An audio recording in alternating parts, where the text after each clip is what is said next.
চলে গেছে, আমি তাদের ভোটার লিস্ট রাখবো? ওরা জগতের মায়া কাটিয়ে গেছে, কি হয়েছে?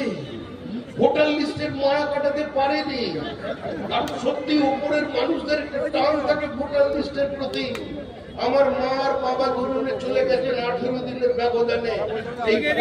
সেকেন্ড ফেজে আমি বিধাননগরের অধিবাসী ভোট দিতে গিয়েছিলাম সকাল 9টায়।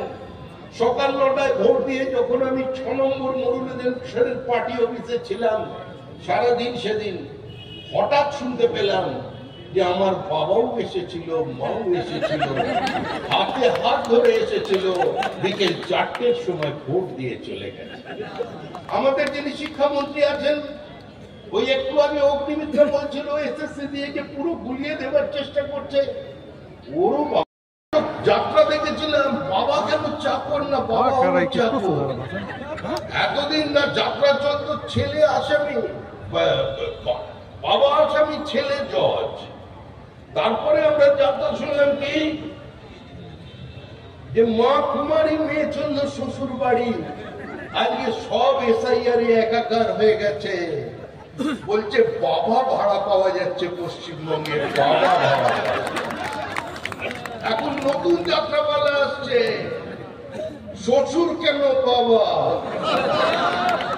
ওই সচিন কর্তার গান ছিল না, 6 মাসের এক ছিল, 6 মাসের তো 6 মাসের এক কন্যা ছিল, 9 মাসে তার গর্ভ হলো, আর 11 মাসে 3 মাসে তার 11টি, 9 মাসে তার 11 সন্তান। আমরা ভেবে করব কি?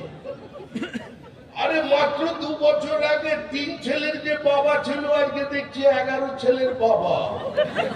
কোন ফর্ম ফিল আপ করেছে বিএলওদের কাছে? এই চারিদিকে তামাশা তৈরি করে দিয়েছে এসআইআর এর নামে, কিন্তু তাও মুক্তি পাবে না।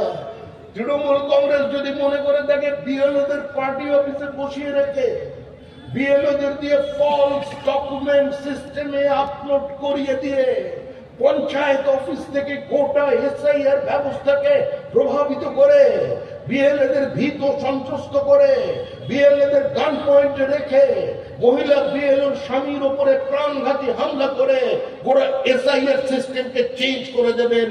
ভুল করছেন, মূর্খের স্বর্গে বাস করছেন। যারা যাবার তারা যাবে, যারা যাবার তারা যাবে।